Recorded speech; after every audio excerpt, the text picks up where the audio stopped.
The summer of 1990 was hot in the Middle East. Tensions had been building for months between Iraq and its small, oil-rich neighbor, Kuwait. Few, however, expected what came next. In the early morning hours of August 2nd, Iraqi forces crossed the border. Tanks rolled across the desert sand, a formidable force against a much smaller nation. The invasion was swift, brutal, and decisive. Kuwait, a sovereign nation, was suddenly fighting for its very existence. The world awoke to shocking news. Iraq, led by Saddam Hussein, had overrun Kuwait. The Kuwaiti military, though brave, was no match for the seasoned Iraqi army. Within hours, Iraqi troops were in Kuwait City, the capital. The Emir of Kuwait, Sheikh Jabir al-Ahmad al-Sabah, and his government managed to escape to Saudi Arabia. For the people of Kuwait, it was the beginning of a nightmare.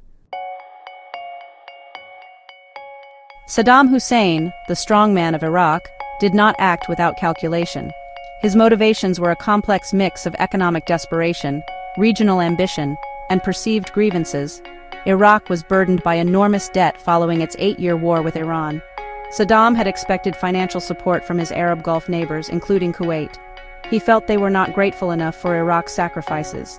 He claimed Kuwait was engaging in economic warfare against Iraq. He accused Kuwait of overproducing oil, driving down global oil prices and harming Iraq's economy. Furthermore, he leveled the charge of slant drilling. Beyond the economic arguments, Saddam harbored ambitions of regional dominance. Annexing Kuwait would provide Iraq with immense oil wealth and expand its coastline on the Persian Gulf.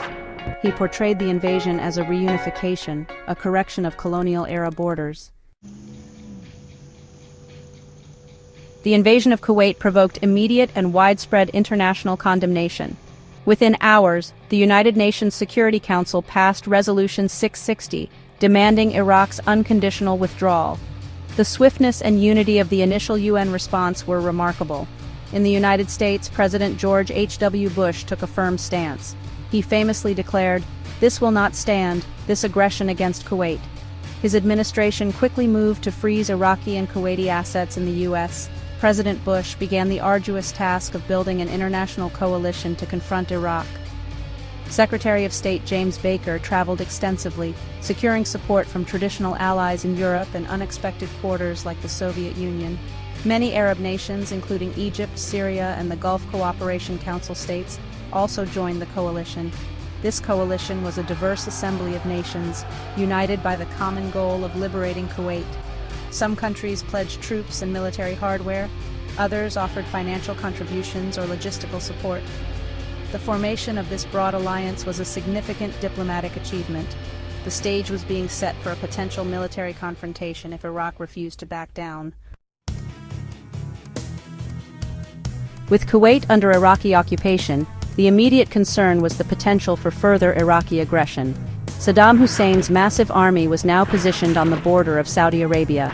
This threat spurred the rapid deployment of forces under Operation Desert Shield. On August 7, 1990, President Bush announced the commencement of Operation Desert Shield. The first U.S. forces began arriving in Saudi Arabia. Their mission was defensive, to protect Saudi Arabia and build up a credible military force. The logistical challenge was immense, involving the movement of hundreds of thousands of troops and tons of equipment. Alongside American troops, forces from the United Kingdom, France, Egypt, Syria, and other coalition partners began to assemble. Naval forces enforced the UN embargo against Iraq.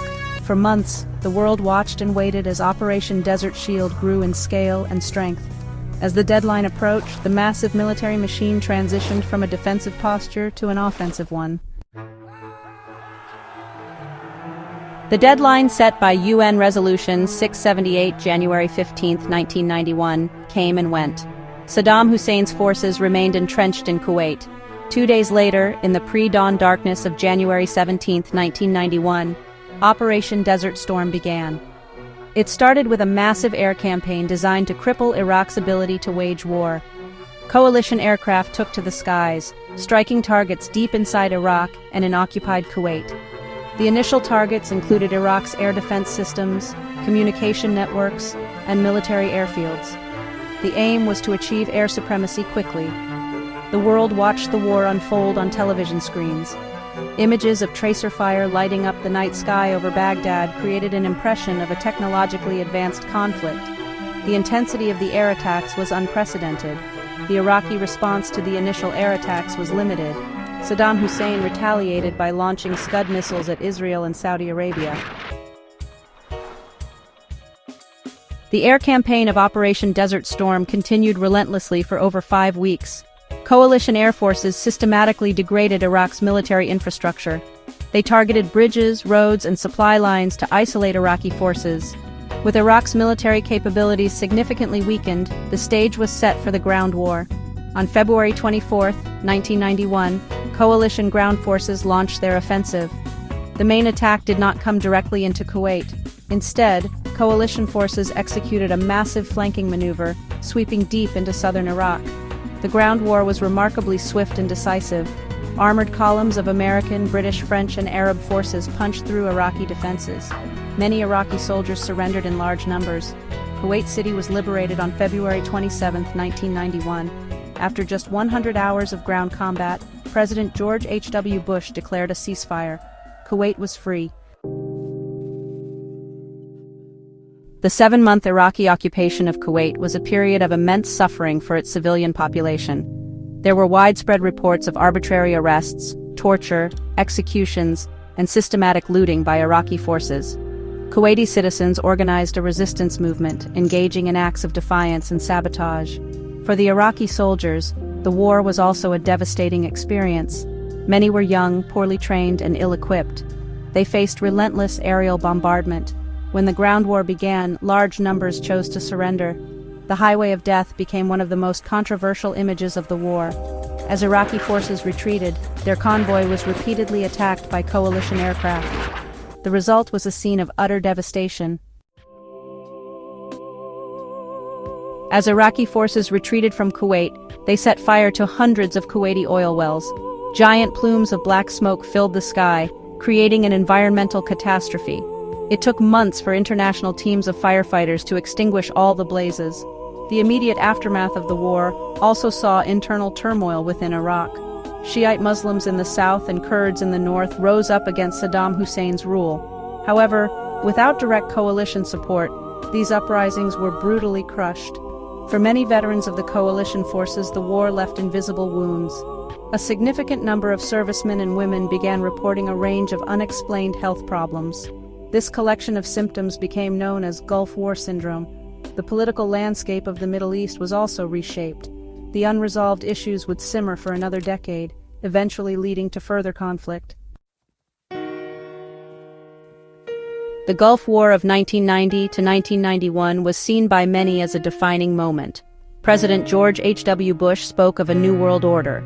The swift, decisive military victory and the broad international coalition seemed to validate this vision. It demonstrated that the United Nations could act effectively to counter breaches of peace. The conflict was a stark demonstration of American military might and technological supremacy. However, this technological dominance raised complex questions about the ethics of warfare.